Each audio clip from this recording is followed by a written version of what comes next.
విదురుడు ధృతరాష్ట్రుడితో, హస్తినాపురి పతాకం నేలరాలింది అగ్రజ, పితామహులు భీష్ములు మరణించారు ఈ యుద్ధంలో అంటూ బాధపడతాడు. అప్పుడు ధృతరాష్ట్రుడు ఆగ్రహంతో, నాకు అంతా తెలుసు విదురా, ఆ పాండుపుత్రులే నిర్దాక్షిణ్యంగా హస్తినాపురి పరువు ప్రతిష్టలపై ఆక్రమణ చేశారు, పెద్ద తండ్రి భీష్ముడిని వధించారు అని అంటాడు. అప్పుడు విదురుడు, పాండుపుత్రులు కాదు అగ్రజ, మీ పుత్రులే వారిపై ఆక్రమణ చేశారు. ఒక వృద్ధుడికి జీవిత చరమాంకంలో తృప్తిగా సేద తీరాలన్న కోరిక ఉంటుంది. అటువంటి భీష్ముడి చేతికి శస్త్రాన్నిచ్చి అక్కడ రణభూమిలో నిలబెట్టిన వారు మీ పుత్రులే అగ్రజ. ప్రేమ ఆదరణ పొందే అధికారం ఉన్న భీష్ముడిని, వయస్సులోను అనుభవంలోను పెద్దవారైన భీష్ముడిని వివిధ రకాలుగా అవమానించి పరాభవించి గాయపరిచింది మీ పుత్రులే అంటూ బాధపడతాడు. విదురుడి మాటలకు ధృతరాష్ట్రుడు, మౌనం వహించు మహామంత్రి అంటూ ఆగ్రహిస్తాడు. అప్పుడు విదురుడు, నేనిప్పుడు మహామంత్రిని కాదు అగ్రజ, ఆ పదవిని నేను త్యజించాను. ఏ రోజున అయితే ఇంతటి మహాయుద్ధం ఆరంభమైందో ఆ రోజే నేను నా మహామంత్రి పదవిని త్యజించాను. ఒకవేళ మీరు నన్ను దండించాలనుకుంటే అందుకోండి మీ ఖడ్గాన్ని, ఇక్కడే ఈ క్షణాన్ని నన్ను వధించండి. కానీ ఈ రోజు నేను మౌనంగా ఉండలేను. అటువంటి సంతానానికి జన్మనిచ్చిన మీరు జన్మించిన వెంటనే వారిని ఎందుకని వధించలేదు అని అంటాడు.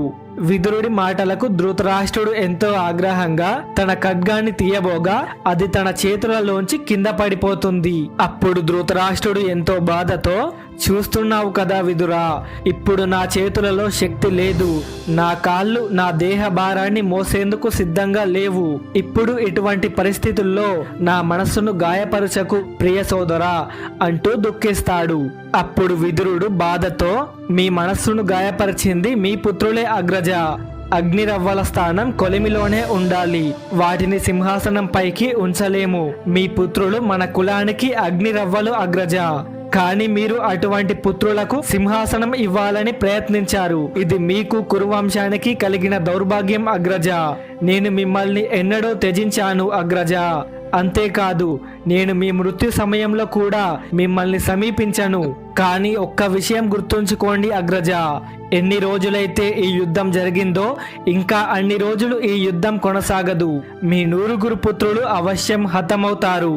శీఘ్రమే పాండుపుత్రులు విజయులై వారి అధికారాన్ని దక్కించుకునేందుకు తిరిగి హస్తినాపురికి వస్తారు. కానీ మీరు ఇక్కడే అంతఃపురంలో ఉంటూ రక్తాశ్రువులు చిందిస్తారు అగ్రజ. ఇది మనస్ఫూర్తిగా నేను మీకు ఇస్తున్న శాపం అని అక్కడి నుండి వెళ్ళిపోతాడు. సీన్ కట్ చేస్తే దుర్యోధనుడు ఎంతో బాధతో అంపశయ్య మీద ఉన్న భీష్ముడితో, పితామహ, నేను మీకెంతో బాధ కలిగించాను, ఎంతో బాధించాను మిమ్మల్ని నేను ఎంతో అవమానించాను పితామహ. కానీ నా మనస్సులో మీ పట్ల ఎప్పుడూ గౌరవం తగ్గలేదు. నేనెప్పుడు మిమ్మల్ని హస్తినాపురికి శస్త్రం వంటి వారని భావించాను పితామహ అంటూ దుఃఖిస్తాడు.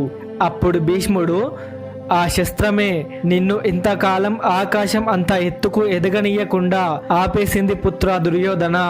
ఈ రోజు ఆ శస్త్రం వైదొలగింది. నా మనస్సులో నీ పట్ల ఎటువంటి కోపము లేదు. ఒకవేళ ఈ రోజు నీవు నన్ను క్షమాపణ కోరితే నేను నిన్ను అవశ్యం క్షమిస్తాను పుత్ర అని అంటాడు.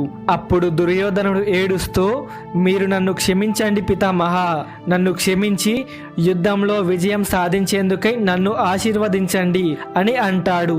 అప్పుడు భీష్ముడు, లేదు పుత్ర, నీవు విజయం సాధించేందుకై నేను నిన్ను ఆశీర్వదించలేను. ఎందుకంటే విజయం సాధించాలని నేను యుధిష్ఠిరుణ్ణి ఆశీర్వదించాను అని అంటాడు. సీన్ కట్ చేస్తే శ్రీకృష్ణుడు అర్జునుడితో, నీవు యుద్ధానికి సిద్ధమైన పార్థ, రేపు కురుక్షేత్రంలో అంగరాజు కర్ణుడు ప్రవేశిస్తాడు. వాని లక్ష్యం కేవలం ఒక్కటే పార్థ, గాంధీవధారి అర్జునుడిని పరాజితం చేయటం అని అంటాడు. అప్పుడు అర్జునుడు, ఆ అంగరాజు కర్ణుడికి ఉన్న జీవిత లక్ష్యం ఒక్కటే మాధవ, నన్ను వధించటం. కానీ అది ఈ జన్మలో పూర్తి కాదు అని అంటాడు. అప్పుడు శ్రీకృష్ణుడు, నీకు నీ సామర్థ్యంపై అంతటి విశ్వాసమా పార్థ? ఇది మర్చిపోకు. అంగరాజు కర్ణుడి వద్ద ఆ మహేంద్రుడు ప్రసాదించిన శక్తి ఉంది. దాన్ని యుద్ధ భూమిలో కేవలం నీపై ప్రయోగిస్తాడు. కర్ణుడు ఒక్కసారి నీ పేరును స్మరించి ఆ శక్తిని గనుక నీపై ప్రయోగిస్తే వాని ప్రయత్నం వృధా కాదని గ్రహించు. విశ్వంలోని ఎటువంటి కవచమైనా ఆ క్షణంలో నిన్ను రక్షించలేదు పార్థ అని అంటాడు. అప్పుడు అర్జునుడు, నాకు ధైర్యం చెప్పే మీరే ఇప్పుడు మృత్యువు గూర్చి భయపెడుతున్నారా మాధవ? పితామహుని చేతిలో శస్త్రం ఉన్నంత వరకు మేము యుద్ధం చేశాం.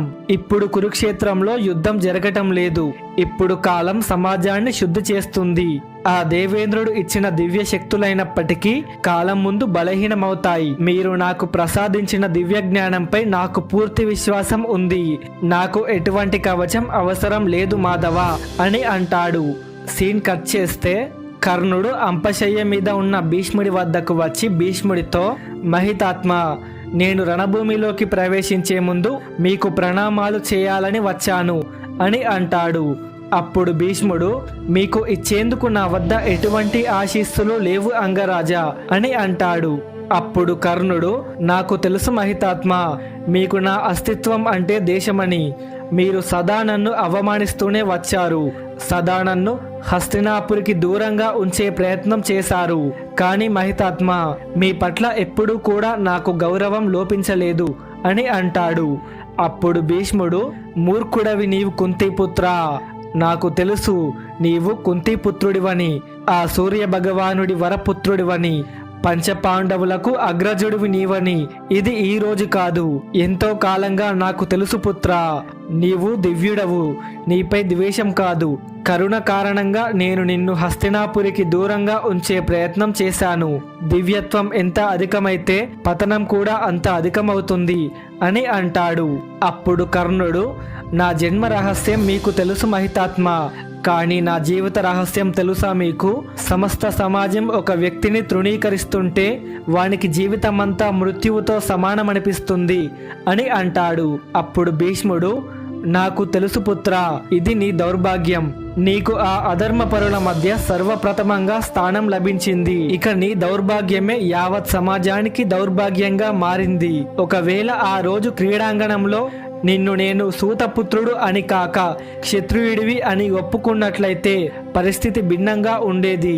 నేను నిన్ను తప్పు పట్టడం లేదు పుత్రా, కానీ ఇప్పుడు మొత్తం తెలుసుకున్న తర్వాత నీవు ఈ యుద్ధాన్ని త్యజించవచ్చు పుత్రా అని అంటాడు. అప్పుడు కర్ణుడు, ఇప్పుడు నాకు అవకాశం లేదు మహితాత్మ. నా మిత్రుడు దుర్యోధనుడు నా జీవితానికే ఒక అర్థం కల్పించాడు. యుద్ధాన్ని త్యజించి ఇప్పుడు నేను వాని మృత్యువుకి కారణం కాలేను అని అంటాడు. అప్పుడు భీష్ముడు, ఏది ఉచితమనిపిస్తే నీవు అదే చేయు. విధి తన మార్గాన్ని తానే నిర్ణయించుకుంటుంది పుత్రా. నేను నీకు విజయం కలగాలన్న ఆశీర్వాదం ఇవ్వలేను పుత్రా, కానీ నీవు ఇంకేదైనా ఆశీర్వాదం కావాలనుకుంటే అవశ్యం అడగవచ్చు అని అంటాడు. అప్పుడు కర్ణుడు, మీరు నాకు ఒక్క ఆశీర్వాదం మాత్రం ఇవ్వండి మహితాత్మ. నేను జీవన పర్యంతం కేవలం ప్రతిష్టను పొందాలని ప్రయత్నించాను.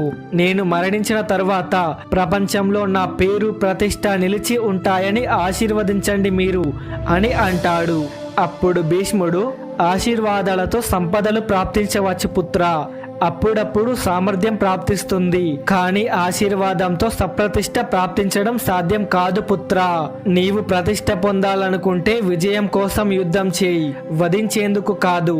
మనుషులను వధించడం వంచనతో కపటంతో కూడా సాధించవచ్చు, కానీ విజయం పొందేందుకు సామర్థ్యమే ఉపయోగపడుతుంది. అలా చేస్తేనే ప్రతిష్ట లభిస్తుంది పుత్రా. నేను నిన్ను ఆశీర్వదిస్తున్నాను.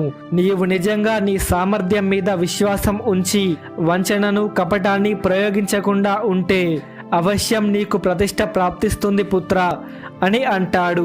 భీష్ముడి మాటలు విని కర్ణుడు ఎంతో బాధపడుతూ, మీ ఆశీర్వాద బలంతోనే నాకు ఈ రణభూమిలో సప్రతిష్ట ప్రాప్తిస్తుంది మహితాత్మ అంటూ దండం పెడతాడు. ధృతరాష్ట్రుడిని ఘోరంగా అవమానించిన విదురుడు. ఈ వీడియో గనుక మీరు చూడాలనుకుంటే వీడియో కింద డిస్క్రిప్షన్ లో లింక్ ఉంచాను, వెళ్ళి చూడండి. Thank you for watching. జై హింద్.